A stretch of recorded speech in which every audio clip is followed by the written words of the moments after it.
Erokamano ni Nyasaye okinyi machielo mar Jumapili machako loso na kenda mondo achaka bedi studio mar Lolwe ka kanenora kodi in janeno mar Lolwe TV.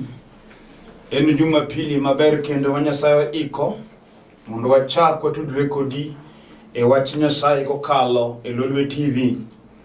En erokamano maduong' ahinya na director kod chiel gi jok ma otelo Lolwe TV kuom thuolo maber magilosonwa wan jotich Nyasaye mondo wabed e studio ka wuoyo kod piny kuom wach Nyasaye.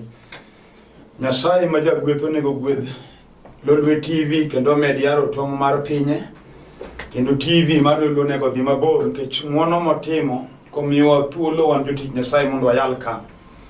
En Jumapili maber ma Nyasaye ochako miya mondo in janeno mar Lolwe TV wawinjre kodi wach Nyasaye gokinyi ma kawuono. Kwayi kapon in kod dich moro kata nitie tich mitimo kata nitie kama idwaro ing'e ang'eyo ni en Jumapili in garaka idwaro dhi e kanisa. Akwayi thuolo ni kuom thuolo matin ma Nyasaye oketo gi studio ka mondo ibed piny wawinjre kuom wach wadana some muma kawuono gokinyi. Ang' wanalam kodi Nyasaye dakika matin mambele kakoro watieko. Emomiyo los thuolo matin ni mondo ibed piny mondo wawinjre wach Nyasaye madon mondo asom gokinyi ma kawuono. Nyinga an Bishop William Abol, an jalego Murmalanga e piny Siaya County. An jatich Nyasaye sani adak e piny Nairobi Olympic Kibera. Kendo e piny Olympic kanyo kamane kanisa kama tiyo tich Nyasaye. Nyasaye omiyo thuolo maber ahinya mondo wachak wawinjre kodi e wach madana som kawuono. Kawuono dona some wach mondiki e muma mar ywagruok mar Jeremia. Adwa nasome ywagruok mar Jeremia 5 kod matindo 7 kanye madana yudi wach madana wuoyo kodi gokinyi ma kawuono. Bang'e wabiro lamo kodi Nyasach muma buketa studio ka kawuono gokinyi kendo Nyasaye mane nyime sani diko wuoyo kuome nonyalo gik moko duto kendo onge gima tek manyalo tame. Emomiyo bed gi yie kiloso winjo sani mondo wach madhi somo ka wagik ne wach Nyasaye ochopo kodi e dwaro mar chunyi. Muma wacho kama e muma mar ywagruok mar Jeremia 5 kod matindo 7. Kwerewa noketho to gionge koro, to wan oseng'adnwa bura nikech timbegi mamono. 8 wacho niya, wasumbni oloyowa, onge ng'ato mabiro golowa e lwetgi. Agoyo ne Nyasach polo gi piny erokamano kuom thuolo maber moketa ka mondo mi asom kuom wach mondiki. Kawuono asomo muma mar ywagruok mar Jeremia 5 kod matindo 7. Thoro wach madane wuoyo e richo mane kwero tim mokelo chandruok ne dhano e piny sani mamiyo ji mang'eny nigi chandruoge moko magin giwegi gikia noyudogi nade. Kendo ni gima nyalo kelo chandruok en richo motimore. Kadam pok otimo richo e puothe den gi awe chiege, chandruok ne onge, tuo ne onge, tho ne onge. Kech ne onge, ji ne ngima ne gidak maber. Sama richo nodonjo e puothe den, tho mane onge nobetie, kech mane onge nobetie, duko mane onge nobetie. Kendo chanzo mag chandruoge temo mako dhano e piny richo emokelo. Richo nyalo miyo ng'ato yud chandruok moko nopand yude ngimane. Kawuono some muma mawuoyo ni kwerewa noketho to koro gionge. To wan mwadong' mangima sani emoseng'adnwa bura nikech timbe mag kwerewa mamono. Wan kod ji man gi chandruoge moko machandogi magisedwaro yo madgiwuogi to tamogi. Kendo openjore to an gima timani no an kanye. Kawuono biro leri ang' ni winj gimomiyo ichandori. Reason momiyo inyalo warruok mondo ji yie kuom Yesu Kristo mondo gikaw warruok en nikech nitie gik momako ji magin gik mamoko noamne chien kuom kwere kod daye manotimre kapok onyuol jogo. Omiyo iyudo ka ng'ato nigi chandruok moko mabende piny ka piny neno gik matimo wuod ng'ato kata nyar ng'ato. Mane momiyo inyalo warruok nikech onge ng'ama nyalo weyo ne ng'ato richo ne kok Yesu Kristo kende. Kendo richo kata bed maka kwaro kata bed maka wuoro kata bed mar in iwuon onge gima nyalo golo richo no unless ni winjo wach Nyasaye minyalo tiyo kuom Yesu Kristo kaka jawar mondo iluonge ngimani mondo wene richo go ketho te mondo keti kare. Mumu wacho ni kwere wan oketho to gi onge koro to wan oseng'adno bura nikech timbe gi mamono. Wan kod miere ma kedonje sani tiyudo ka seche moko ne ndalo maduong' ahinya ma ji ne ng'eny iye kendo nonyuol ji mathoth. En ndalo ma seche moko iyudo ka ne ndalo doho ma nonyuoli yawuoyi to nyuoli nyiri. Inya yudo ka dala achiel en kata gi nyithindo 20 to jogo dongo temo bedo ji madongo. Kata kamano ka gisedongo to sani gik matimre dalano gin gik mabuogo ji. Inya yudo ka dala moro chieng' moro hongre mna mar kong'o ma ng'ama onyuol dalano nyaka yudo ka en jakong'o. Nyalo tang'o dala kodhiambo ji mera te ma joma ng'eny tho kaka ng'oyi monego. Wan go dala miyo ka tho monego ji en mana kong'o na dier ma kiluwo kwaro notho kaka ng'onego, kiluwo wuoro be notho kaka ng'onego. Yaw dalano be kong'o mako dhigo munyaka wagogni mer. Nyalo tang'i nang'o matimore. Kiluwo mos to beno seche moko nitie gima notimre chien ka kwaro kucho. Seche moko kwaro moro nonego ng'ato kata komiyo sum yor mer mang'ano rembe nochwer modhi e liel nikech kong'o komiye sum. To mano e gima noluwo dalano kod chandruok mar mer momiyo ji te tho e kong'o. Kendo nyalo timore miyudo ka seche moko kata jaduong' moro notho kosemer moyude mana konindo e mtaro kata ka piem onege mar ofula mar koth mochwe. Kano mer magore piny ma kong'o omere ma koth ogoye motho kanyo. Sama nokabe kidhike chien mar mer manokelo tho monego jalne ne ok oyike liel. Ng'at mano ringre otho ni ema noyike liel lakini chuny mar mer manomiyo tho komer cha nodong' ka ngima. Koro gino nyalo luwo generation gi generation. Ma seche moko ne ka in kijana kata in dichuo kata ng'ama duong' to jachien oketi mer mi bende gima timi tami. Imadho adier mi bende winjo kalitini kidugo kong'o e wang'i gima timore ni. Momiyo jomoko madho nyaka gik monego pesa monego konye motiek te. Minya yudo ka wuod ng'ato tiyo ka pango to tiyo nan kong'o. Koyudo pesa to chomo ba, koyudo pesa to chomo ba. Adiro madho manyaka weg batinde ong'e en customer mong'e. Ma kochopo idho ot mar bati winjo kinyiso jin to keni kwa hiyo meza ni ya fulani. En ng'at molosne kare mobetie. Mano gima omake. Kendo diro bi onyalo neno chamo raha. Kendo bi onyalo wuoyo bende en ng'ama riek. Kata kamano gima time nyiso fuwo. Kech onge ng'ama idh gari koke thurgi e gwengi nodhi ka pango mondo dhi omadho kong'o kama dhi e pango. Kong'o ni nyaka e gweng'u dichuo. Maka mer itito none gimeri gweng'u. To ni wuok e dala kibiro ka pango nikech ne dwaro gima di konygo dhier madalau. Jochinde mag mer mano apiny ni ngimani. Obiro rwako wi kong'o imadho minindo oko. Mano ke gima nokeli ka pango kama intiere. To mano muna nyalo luwo muna gik manotimre chien. Ma jachien omako go bura mondo sandigo.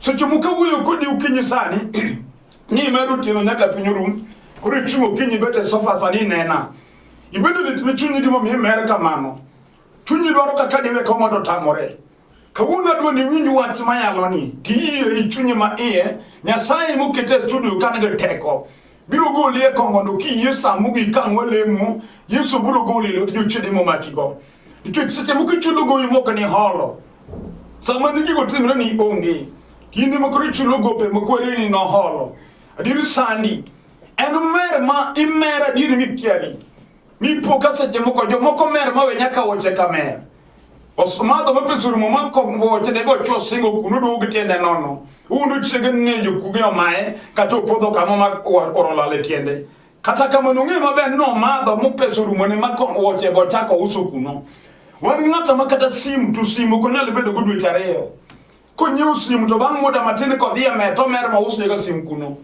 mani ng'eni koro kong'o mar ura mochomora ni kendo chomo negi kawuono yalo Yesu Kristo mod Nyasaye manyalo waro ng'ato richo kata bedo maka kwaro moluwo dala moro inyayudo ka dalano seche moko kamonyuolie osiepna en dala makum momake ji tamo ji e kendo kiyudo dhako maber monego dak kodi to chien oriembo unyalo weye gi jakong'o ka in kata jachode ka in ma kiwuok to bende wuok mane miyo chien oyie mondo idaggo to dhako wuon manyalo chungo kari manyalo miyo dalani bedie ne chien odagino kidaggo ibende ing'eyo adier ni setemo kaka didag kod mon otamore mano seche moko gima notimre ka kwaro moluwo kijande masani momiyo sani dak otamo mochuo kod mon iyudo kiwilo law dhako ng'ama wilo law e dende ikendo higa ka higa in gi dhako manyien to wan go moko chino luwo mna gi chunyi medo mon ma en kata en ga dhako gi nyithindo monego ng'i ka ngima nyithindo dhi mbele. Jochien madala gi nokete mana mondo ried mon ka gima dhaki teri chiro ka kechuok. Inya yudo ka in gi nyithindo mok dhi skul to mon timedo pile. Gimotamo nyithindi dhi skul nikech gionge school fees. Jochien noketi ni kendo higa ka higa. Iwinjo kik ipar en tabia mari, en mana kung moro momaki. Maduro mi kenda magikone to nyaka chigi mani kendo mokwongo no nikech timbeni. Ichaki kendo machielo bendo nikech timbeni. Kuri medo kama ne wacho ni dwaro dak kata gimona auchiel. Tibo yudo ka deko saidong ariyo go be niga yodhi. Kiny no yiki ki onge dhako matimo ne liendi. Kech mano gir dalau. To kiluwo mosido nyaka seche moko kata kwaru no kosana gi dau madau no duke koro setho. Seche moko wuonu monyuoli be nyotho ka onge minu machiegni kode. Seche moko mama ni no jotede piny moro ka oringo weyu go babu gi dala ni timbe wuonu. In be gini nyalo luwi osiepna kata in go pesa. Kata jamondo molich ahinya kata riembo gari matende dongo. To nyayudo ka chien mota baba ndak kod mama ni in bo tami dak kod min nyithindi. In go pesa monego chigi dagi maisha maber. To kata kamano nikech ichulo nengo mag kwere mane gi holo miyo pesa ni no pidho na jomoko oko. Nyayudo ka nyithindo malache masomo go pesa ni malai mipango udi manengo gi tek. To chigi monego dag maber ngima mowinjore nikech itiyo to dak ngima mok chal gi chiegi kech chien madala womaki. In be seche moko ipenjo nang'o matimore na ipidho nyithi chuo weteni to in meki odong' ka chandore. Mano gima nyalo maki. Kawuono nyalo Yesu manyalo yawo paroni michaki fweny ne dir yo maluwo ni ten yor lal kendo gini dhi lal kod ngimana makara dhi kethore. Inyalo go about turn mondo idwog kuom Yesu Kristo ma wuod Nyasaye mondo iyie mondo wari chunyi gokinyi mayale sani. Japuonj nyalo rucho kethono e ngimani kata bed dalau kami aye nonegi nyathi kimirwa moro ka msumba kane orundu motamo no kunyal kendo nikech none ka gima kare dhi dongo manu tere liel ka onge gima ber muwe chien munyalo ne to jachien no apiny koro duogo no dalau otamo yawuoyi kendo omiyo king'iyo wuoyi maduong' kendo tamo kendo mama ka yalo sani gokinyo ne giwinja maler kiseche moko in mini yawuoyi to nyithindi minyuolo ma yawuoyi kuodo wiyi kendo kineno nyathi dhako ma nyathini ma wuoyi biro nigo kung'isi no ma nyako modwa kendo gimoluongo no nyako utimo loyi in mingi ena mojwajni wuon mathuondo lori kore kapoyo makin maonge sura manoserumo mani mobiro no ma nyako madwanga kendo adier kineno nyako ma wuodi biro nigo miyo pi wang'i chwer dala ni obaro dala ni ochamo osiko adier gima timre tami to kawuono nyalo Yesu Kristo kata en gima notimre makwaro moro nuyi ka msumba ka onge dhako otho ka chodo lwete malit ka ywak nikech no onge ng'ato onyalo oro kech nogo ne ageng'a motame chuth michuny mochiere dala kata mo apiny dalani moramo matek ni nyithindi minyuolo onge mago go kwe to kawuono nitie Yesu ma jatelo mar lweny maratego mok nyalo lo manyalo waro dalani lwet jasigu momake matek. Iwinjo dichuo kata kibet piny sani ibeni ng'eyo ni timre ni ataro gik mipango kutimre ka kidwaro ichulo gope mok ni holo seche moko jachien oketi ma in ka ibet gokinyi king'iya sani in go tuo moro ma en tuo mar dalau. Wan gi jomoko ma tuo mar sukari akuom ng'ando dhi kuom ng'ama chielo ma en gima chalo kum moro mamako dalano. Seche moko gimokelo tuo sukari en tho manonegore chien emo Nyasaye no apiny mondo kum go dalano omiyo ji tho kod tuoche mag sukari kod pressure. In bende seche moko hiki pod tin seche moko jahigni 20 wiye kata 30 wiye ibe pressure osedonjo e ngimani higni matin ma in gogo to king'iyo to pressure mano nego babani pressure mano nego kwaru to senego nyaka weteni moko gi nyimegeni moko in bo donjo e rembi ichulo goyi mok ni holo. Yesu nyalo wari kawuono machangi kuom tuo marach mar yamo mar kuong' manego jodalau kata bed gima ing'eya gi chunyi ma in matiye tho madalawa. Yesu nyalo wari e thono machangi mibed mangima mumwacho ni kwere na oketho to koro gi onge ka gisebedo ma onge to in mantie ema koro timo musike ma mag-gi turi kendo sandi adier donge dhaki nena kata sani gokinyi kindi pango odi dak kendi gi nyithindo go kini nyuolo kendo nitie dichuo mane onyuol go ma wuon nyithindi ma nyithindi bonge en mache baba to jachien madalo motamo go dak kod chuo nulu kanyo go kisran mumiyo chuori nyu kosana marach makata gokinyi sama yaleni nitie jomoko man gi kese kot mogi yalo gi dhako manokendo monyuolo go nyithindo magisetandre ga aming'a. Sani kesi ni e kot mar ji yalo divorce, gidwaro mondo tim divorce. Gimokelo kes king'iyo wando tami kech gimarach motimre momiyo ji nyalo were e kot onge. To bing nikech onyuole gonda ma jachino dagi ni jok dagie omiyo ipo ka wach osiko ni mikia kendo en wach matek ahinya.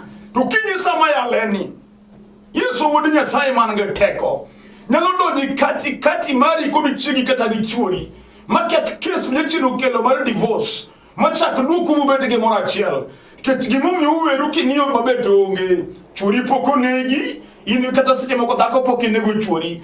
Gima kelo kes seche moko seche chuori chodo ama weche moko matindo mag ot. To gino idho kabisa mochomo kuri kot ni dhi yalu. Iwinjo mama wacho ni kwere na uketho to koro gi onge. Kuri chulo nengo mag kwere mane gitimo. To Nyasach Israel, Nyasach Daudi makajese nyalo limi sani magolie dela moje chino so yini kije tembe mag kwere ni. Yesu kende ma waro ji richo kata be richo mano chakre igni machien. Yesu nyalo we ni gokinyi sani magolie chando ko richo no kelo. Wani gidala madhiro mako kabisa. Maju somo wani graduates kanyo man gi degree mokono somo ma idha hinya. To gima yudo dala kanyo somo onge. Rieko ni tie mar class mar book. To rieko na go konyo jo somo makanyo. Yino kaja somo monego bende konyo piny yemi konyo. Kaine mimi yamsada e kuchiem. Gria kote mengi wiye katiluonge nying mane akia. Kata kamano kung madele umano nego kwaru kod dhier. Umaki utami tich minyalo tiyo. Inego olam to ke yudi. Imanyo to kenyalo yudo. Maseche moke go tich moko ne gitigi somo ma in go. Mano gir dala umaki dichuo kata kayalo sani. In bendi ng'eyo ni gino loroni.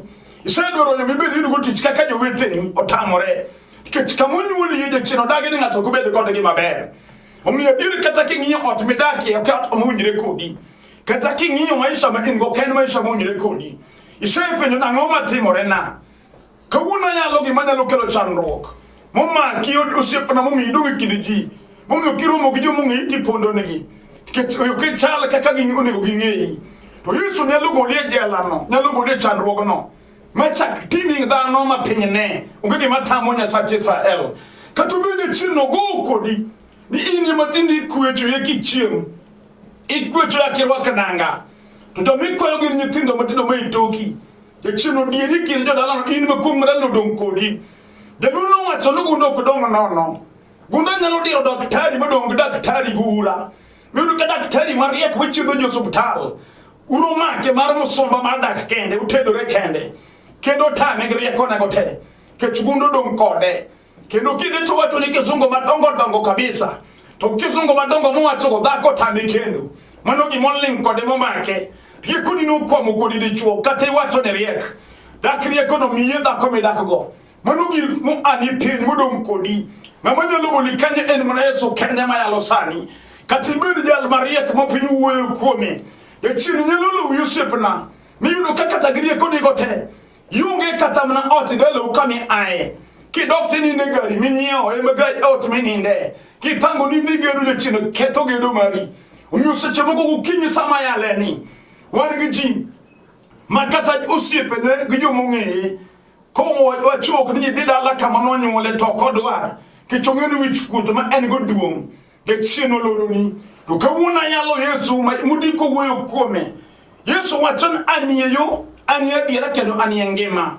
Unge ng'ama dhi kawuora moko kalo kuoma. Kata yore ni olororete nyako. Ma ini yudo mna joko mangeri, machodi, to makendi onge.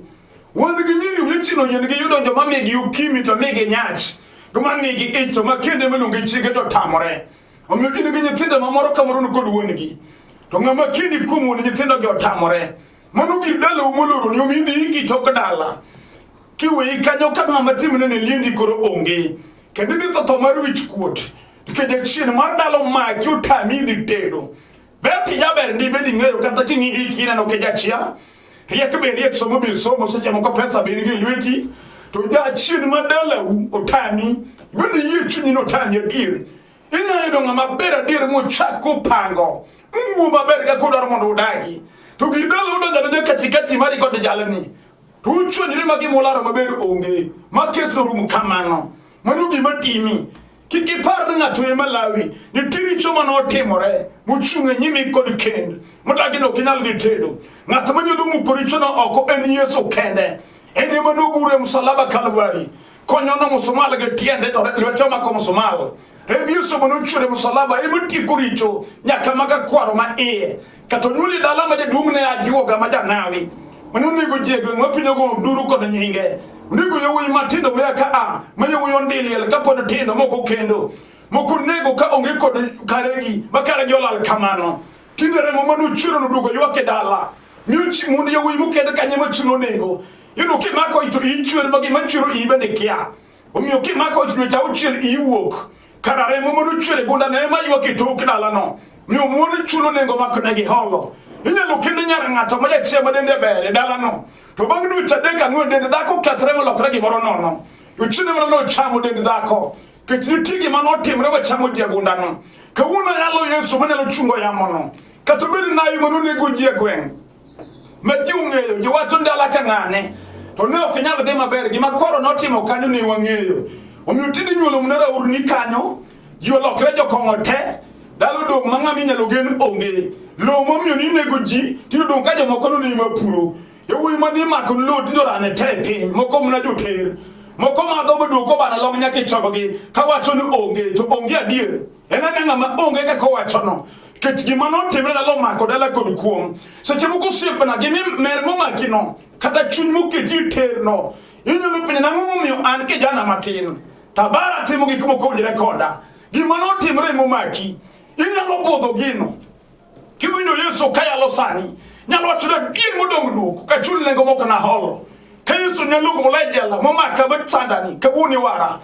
inyalo yie chunyi kom kamine nano mamti chomu Yesu go chunyi gi piwani mini seso ruth ka wono wara mudi wena ri chomu kelo chano ko ngimana Yesu nyalo wari go kinyi maka wono katoberi chomu na maradao maralen katoberi munakuo ke chwana gi vijende mang'eny mibaro wi girisa sekata pedi Nairobi ka kade taunde mamoko kagidonye kuto kuno okenero obi okodor mundo bed jakuo seche mokina graduate kata podini college le chino rwaki gang maracho miwo togo bonde ibegi matimi tami seche mokodala umwado to benitie kata wonu buminu nutiego pesa manyalo pidhi to pesa odu nitie kedo chiemo nitie to podi akibari donye kuo ang'oma chandi nitigi manluwi morwaki kuo mapromi toto marach mane momiya yalo go kinyi sani kichwan go miri moko madongo moko nonek kode kwalo dhok makanyo rembe no churi kuo remo nutino dong luji ng'ato ka ng'ate gonda ka gonda nyakido ng'ama thoka jakuo